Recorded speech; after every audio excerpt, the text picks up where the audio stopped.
Bonjour à tous, on va pouvoir enfin se lancer sur la deuxième partie des explications sur la carte de groupe sanguin française.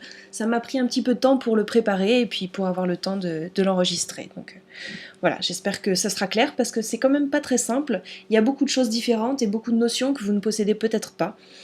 Donc je vais essayer d'être le plus clair possible, éventuellement de reformuler. Donc voilà, puis sinon vous n'hésitez pas à me poser des questions. Donc ça c'est un exemple de carte de groupe sanguin française. En haut, on voit des lettres et des plus et des moins. Et on ne sait pas très bien à quoi ça correspond, de prime abord. Le grand A, facile, c'est le groupe ABO dont on a parlé la dernière fois. Donc c'est ma carte. Hein. Je suis grand A. Et ensuite on a un moins, et on a des lettres avec des plus et des moins. Chaque lettre correspond au plus ou au moins. D'accord? Donc grand D moins, grand C moins, grand E moins, petit c plus, petit e plus et grand K plus. Le moins qui est ici, en réalité, fait référence à ce premier moins, celui qui est sous le D. Donc le moins ici, le résus moins, il sera moins si le grand D est moins, il sera plus si le grand D est plus. Voilà. On va revenir dessus par la suite. Si vous avez des cartes qui ressemblent à d'autres choses, par exemple ça, avec tout un tas de petites lettres et de symboles, de plus et de moins hein, toujours, ne vous inquiétez pas, c'est la même chose, c'est juste écrit de façon différente. On va avoir notamment le A+, qu'on retrouve ici, ici, ici et ici, ou le grand D, D+, il est ici, il est encore là dans les petites lettres, et encore ici. Donc tout ça, c'est la même chose. Juste une petite parenthèse, pourquoi est-ce qu'il y a première détermination, deuxième détermination? C'est je pense, essentiellement sur les anciennes cartes, parce que maintenant, il n'y a qu'une ligne, même si derrière, ça correspond effectivement à 2 examens de biologie, qui permettent de confirmer le groupe qui a été trouvé au premier examen. Donc, un premier examen, on trouve un groupe. Un deuxième examen qui permet de confirmer qu'il n'y a pas eu d'erreur sur la personne, sur le nom, sur le tube qui aurait pu être mélangé ou que sais-je encore. Donc voilà, c'est pour ça qu'il y a ces deux lignes. Pourquoi c'est ces lettres-là qu'on utilise? Ceux-là, ce sont des antigènes de groupe sanguin, et ce sont les plus importants, car ce sont les plus immunogènes. C'est-à-dire que si on les introduit chez une personne qui ne les possède pas de base, eh bien, la personne à qui on les a donnés va pouvoir s'immuniser contre, c'est-à-dire produire des anticorps et faire une réaction.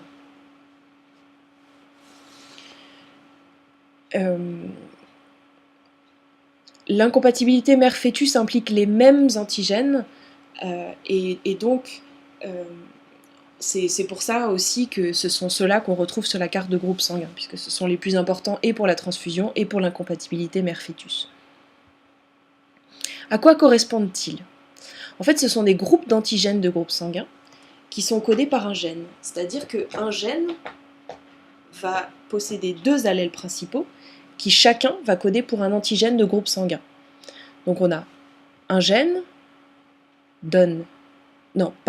un gène soit 2 allèles qui donnent 2 protéines différentes. Je vous fais une petite mise au point sur les antigènes parce que j'avais fait une petite erreur dans la vidéo précédente. En fait, je vous avais montré ce dessin en vous disant, voilà, ça c'est un antigène, c'est une partie d'une protéine, et c'est reconnu par un anticorps. En réalité, j'ai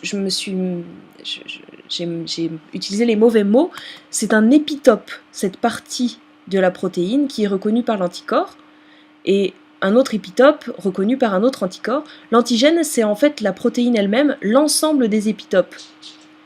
Un antigène, donc ça ne change pas la définition, un antigène, lorsqu'il est introduit chez une personne, il va produire une réaction immunitaire, et donc la personne va produire des anticorps. Ceci dit, il va produire des anticorps, beaucoup, de différents, contre chacun des épitopes de l'antigène introduit.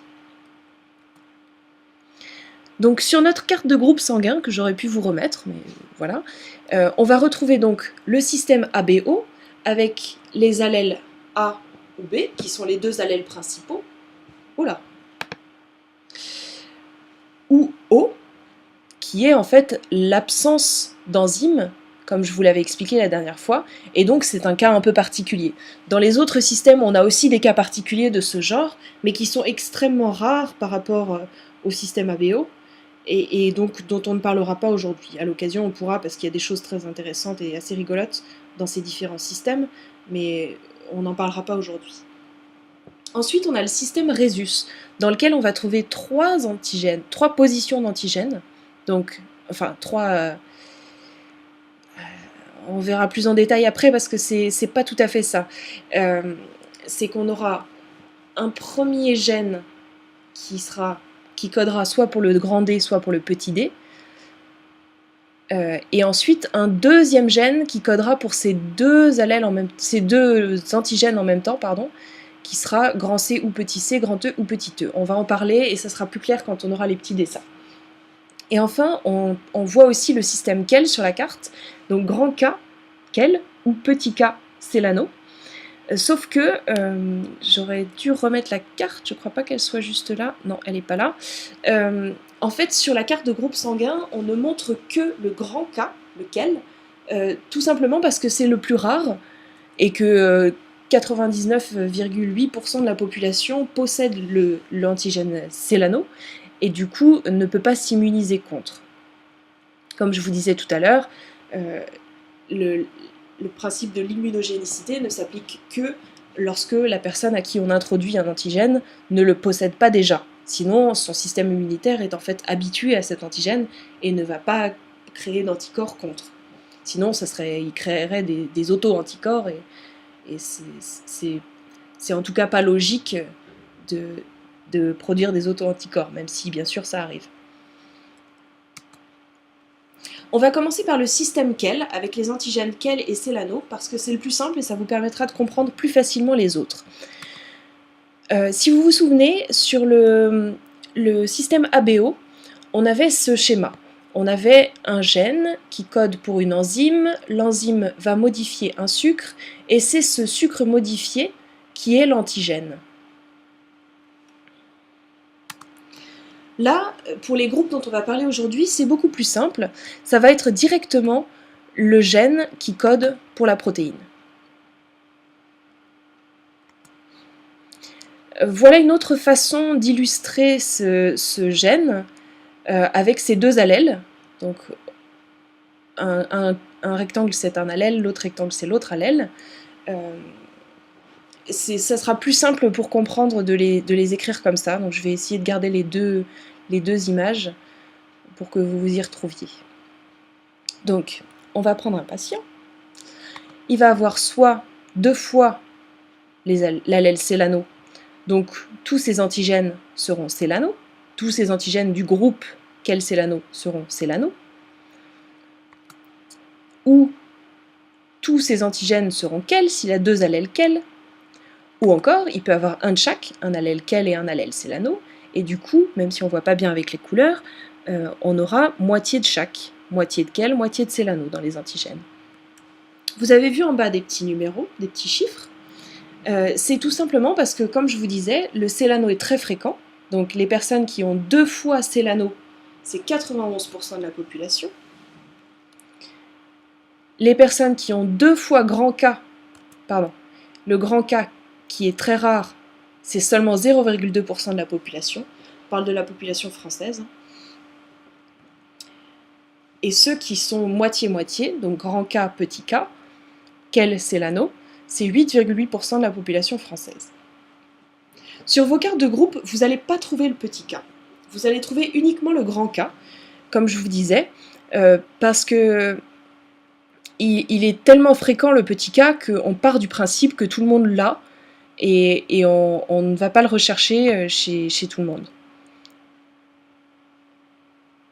Ce qui peut d'ailleurs poser des problèmes parfois d'incompatibilité sur les rares personnes qui sont Kell plus Cellano moins.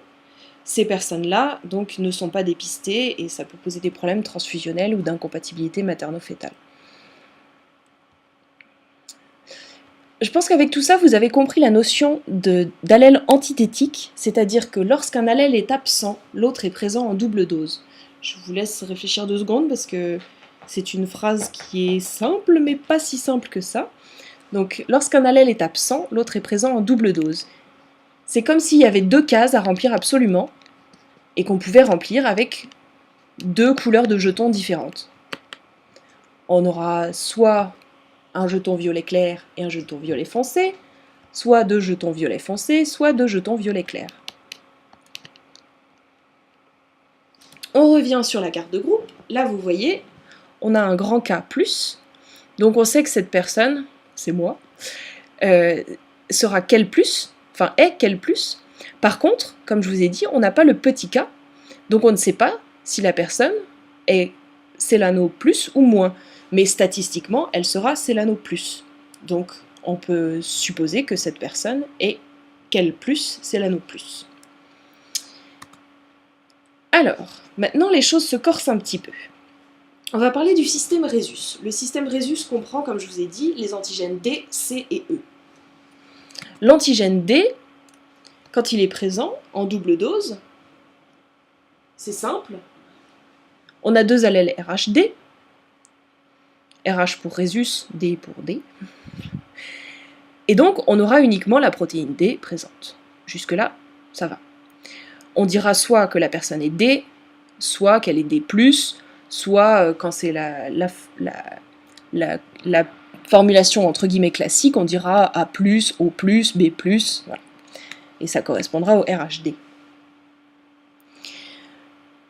L'allèle antithétique du RHD, en fait, c'est une absence de D, c'est-à-dire que, un peu comme la dernière fois, on avait un allèle O qui codait pour une absence de protéines, et bien là, on a une absence d'allèle. Enfin, on a une absence d'allèle, on a quelque chose qui est une séquence d'ADN qui ne code pour rien, qui ne produit rien. Donc à la surface du globule rouge, on n'aura rien, tout simplement. Donc D-, c'est quand il n'y a rien dans le Rhésus D. Voilà. Et la situation hétérozygote, c'est-à-dire où il y a un de chaque, ça va être un petit peu plus compliqué, c'est qu'on a un allèle RHD, un allèle absence de D, et au final, étant donné que l'allèle absence de D ne fait pas de concurrence à l'allèle D, on aura du D partout. L'autre chose qui entre en jeu aussi, parce qu'on pourrait imaginer que avec cette situation hétérozygote, avec un allèle d'une sorte et l'autre qui ne code pour rien, on pourrait imaginer qu'on aurait 2 fois moins de protéines. Sauf que c'est un petit peu plus compliqué que ça, je vous dis rapidement pour ceux que ça intéresse. En fait, l'allèle D est dupliqué de multiples fois dans le génome, et du coup, c'est pas simplement un allèle versus pas d'allèle, c'est pas d'allèle versus un nombre indéterminé d'allèles. Et du coup, ça fausse le calcul étant donné que la protéine est produite par tous ces allèles. Bon, bref. Dans ce cas d'hétérozygotie, c'est-à-dire, je vous redis parce que hétérozygote, si vous ne connaissez pas, je ne suis pas sûre que ce soit facile à retenir comme mot. Donc, hétérozygote, c'est-à-dire quand on a 2 allèles différents. Tout à l'heure, notre patient qui était quel plus Célano plus était aussi hétérozygote, si c'est plus parlant. Et donc,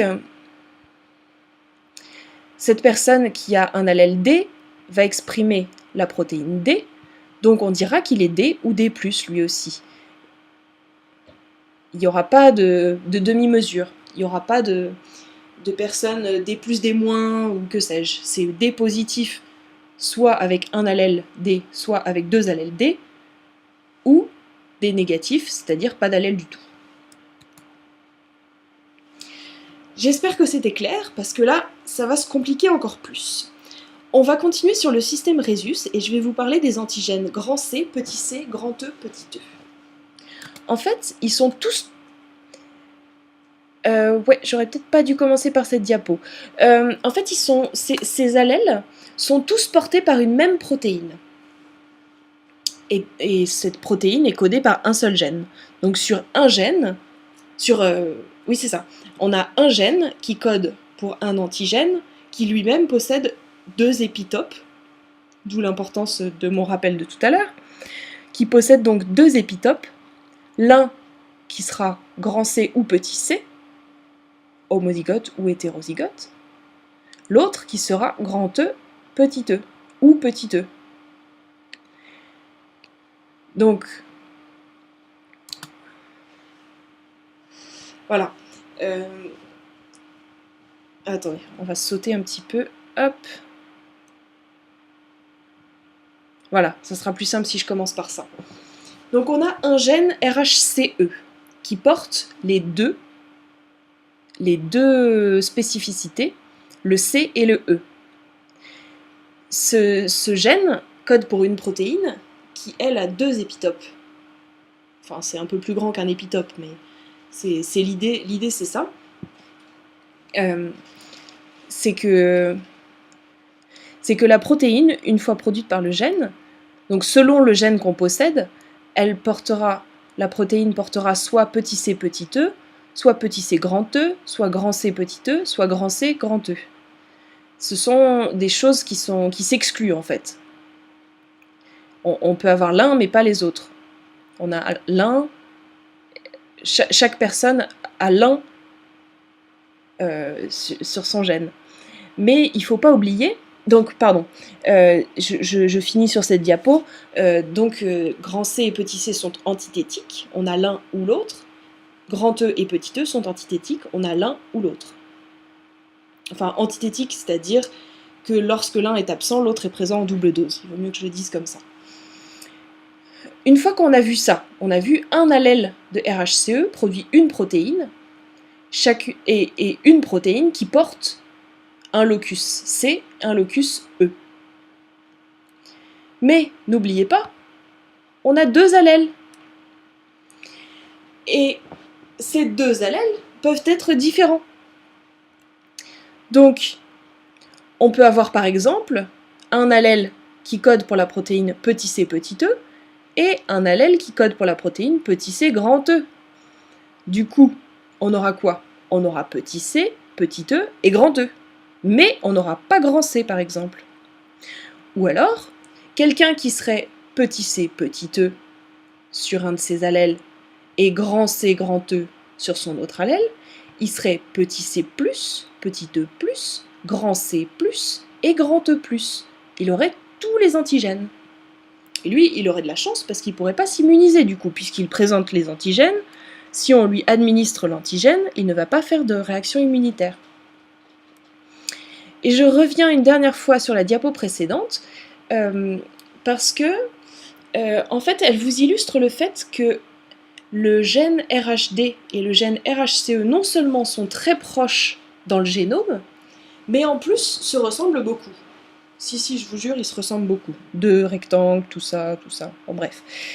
Le fait qu'ils se ressemblent beaucoup, en fait, on va pas insister là-dessus parce que c'est très compliqué, c'est des choses absolument passionnantes et sur lesquelles je vais avoir l'occasion de travailler, donc j'aurai peut-être l'occasion de vous en discuter.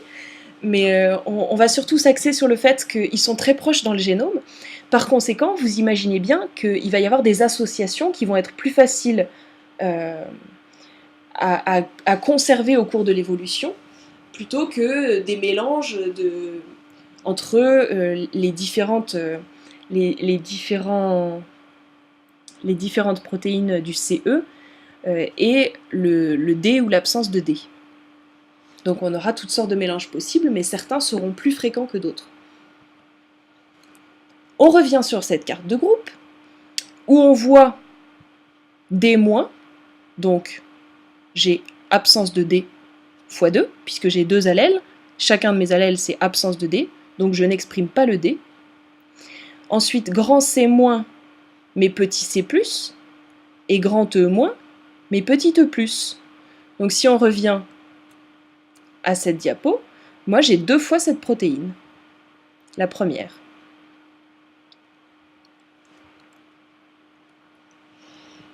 Alors ça c'était juste pour vous illustrer, donc dans mon cas où je suis grand D-, petit C, grand C-, grand E-, petit C+, petit E+, on aura cette association sur mon génome donc absence de D, et ensuite petit c, petit e, et petit c, petit e de l'autre côté. Donc on a 2 fois la même chose.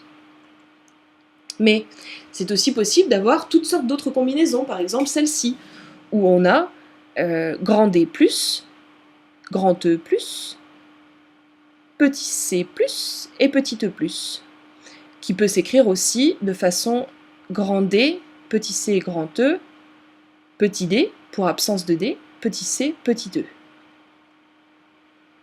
D'ailleurs, les couleurs correspondent pas tout à fait. J'aurais dû les remettre. Bon, bref. Donc, entre ces deux exemples, vous voyez qu'il y a toutes sortes de combinaisons possibles. Comment est-ce qu'on va faire la différence entre ces combinaisons? Parce que tout l'intérêt est là, en fait. Et c'est ça qui est rigolo dans ce système Rhésus, c'est d'essayer de savoir qui est associé avec qui. En fait, pour pouvoir reconnaître ces associations, savoir laquelle est la plus fréquente et la plus probable, on va regarder la fréquence. Alors ça, c'est les fréquences chez les caucasiens. Éventuellement, je pourrais vous donner les fréquences dans d'autres populations si ça vous intéresse. On a par exemple l'association grand D, grand C, petit e. Ça, c'est une autre nomenclature, R1, qui est présente chez 42,5% des caucasiens. Évidemment, la somme là ne fait pas 100%, mais plutôt 200%, puisque il s'agit de... D'ailleurs, non, ça fait 100%, je dis des bêtises. Non, d'ailleurs, ça fait n'importe quoi. Ok, je sais plus compter. Donc, je suis un peu étonnée que ça fasse 100%. Ça m'aurait paru plus logique que... Non, mais soit. Soit. Donc cet haplotype... Oui, c'est rigolo, je bloque. Cet haplotype... Oh, je vous ai pas défini haplotype, pardon. Haplotype, ça va être l'association de ces gènes. Donc RHD, petit c, grand E, c'est un haplotype. Absence de D, petit c, petit e, c'est un autre haplotype. Je vous laisse regarder un instant ce tableau qui présente donc les fréquences de chaque haplotype dans la population caucasienne. Et ensuite, je vais vous donner quelques exemples. On va regarder ensemble 2 ou 3 cartes de groupes sanguins pour essayer de comprendre comment elles fonctionnent. Donc, par exemple, on a celle-ci. C'est une personne qui est grand A, A+. A+, ça veut dire qu'il y a le D. Mais est-ce qu'il y a une fois ou 2 fois le D, un allèle ou 2 allèles, homozygote ou hétérozygote? On ne peut pas savoir. Et cette personne est quel moins, c'est-à-dire qu'elle ne présente pas l'antigène quel, mais elle aura le célano en double dose, puisque le célano est antithétique du quel. Je vous ai mis en plus grand en dessous le Rhésus de cette personne. C'est grand C, grand D, petit e, petit e. On va essayer de savoir comment c'est associé pour savoir quels sont ces allèles, en fait, et ces haplotypes. Les possibilités pour obtenir cette séquence de lettres, grand D, grand C, petit e, vous voyez tout de suite que des deux côtés, on aura grand C et petit e, sur les deux allèles. Là, j'aurais pu remettre les petits carrés dans le coin, bon, c'est pas grave. Les petits rectangles, pardon. Donc, de chaque côté, on aura grand C, petit e. La question reste de savoir si la personne en question est grand D des deux côtés, ou si elle est grand D d'un côté et absence de D de l'autre. Donc, pour ça, on regarde. Et évidemment, il y a eu une faute de frappe. C'est pas grave. C'est le logiciel qui met des majuscules partout. Et du coup, ça fait des erreurs. Donc, on va corriger ça tout de suite, si on y arrive. Hop, hop. Hop. Voilà, beaucoup mieux. On a donc un allèle qui est, entre guillemets, obligatoire, qui est grand D, grand C, petit e, pour qu'on obtienne cette combinaison. De l'autre côté, on sait qu'il y a grand C et petit e, mais on ne sait pas si c'est grand D ou petit d, absence de D. Donc on regarde les fréquences respectives de ces deux haplotypes. Le grand D, grand C, petit e, il est fréquent, puisqu'il est présent chez 42,5% des gens. Enfin, non. Il représente 42,5% des allèles, enfin des haplotypes qu'on retrouve chez la population caucasienne. Bon bref. Et par opposition, l'autre, le petit d grand c petit e, il n'est présent que dans 1,3% des cas, donc il est très peu fréquent. Le plus probable, c'est donc que cette personne sera grand D, grand C, petit e, grand D, grand C, petit e. Donc sur chaque allèle, la même chose. Un deuxième exemple. On a une personne qui est O positif, avec un phénotype grand C, petit c, grand D, petit e, petit e. Entre parenthèses, c'est une autre nomenclature pour ce Rhésus, ce système Rhésus, qui ne vous intéresse pas plus que ça, mais c'est la nomenclature internationale. Donc, on a grand D, grand C, petit c, petit e, petit e. Donc, on sait tout de suite qu'on aura petit e des deux côtés. Sur les deux allèles, sur les deux haplotypes, pardon, on aura petit e. On aura aussi un grand C d'un côté, un petit c de l'autre. Donc on sait tout de suite que notre protéine CE, elle va être grand C petit e d'un côté, petit c petit e de l'autre. Et la question qui reste, c'est à quoi est-elle associée? Est-ce qu'elle est associée à un grand D ou à un petit d? Il faut bien qu'il y en ait d'un des deux côtés qu'il y ait un grand D, mais l'autre côté pourrait être un petit d. On regarde donc les fréquences de ces différents haplotypes, et on voit que l'association la plus probable, c'est que d'un côté, ce soit petit d, petit c, petit e, et de l'autre, grand D, grand C, petit e. Donc, cette personne est hétérozygote pour le D.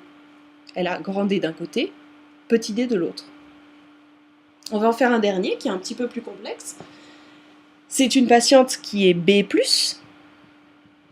Plus, ça veut dire que le D est présent. Mais, de prime abord, on ne peut pas savoir s'il est présent en une dose ou en deux doses.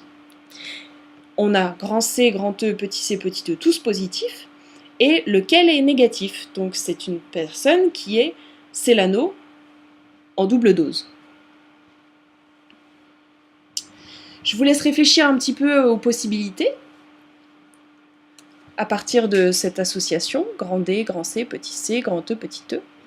N'hésitez pas à pauser la vidéo, à faire une pause, parce que je ne vais pas attendre 107 ans non plus. Les possibilités, il y en a un certain nombre, je ne vous les liste pas à l'oral parce que ça n'a pas d'intérêt, mais quand on regarde, on voit tout de suite qu'il y a une combinaison qui est beaucoup plus probable que les autres, c'est la combinaison grand D, petit c, grand E, et grand D, grand C, petit e. Donc c'est une personne qui aura 2 fois le D, et une fois chacun des autres antigènes. Voilà, moi ça m'a bien amusé, j'espère que vous aussi. Si vous avez des questions, n'hésitez pas. Si vous voulez qu'on regarde votre carte de groupe pour essayer de déterminer si vous êtes grand D, homozygote ou hétérozygote, et quels sont vos haplotypes, n'hésitez pas.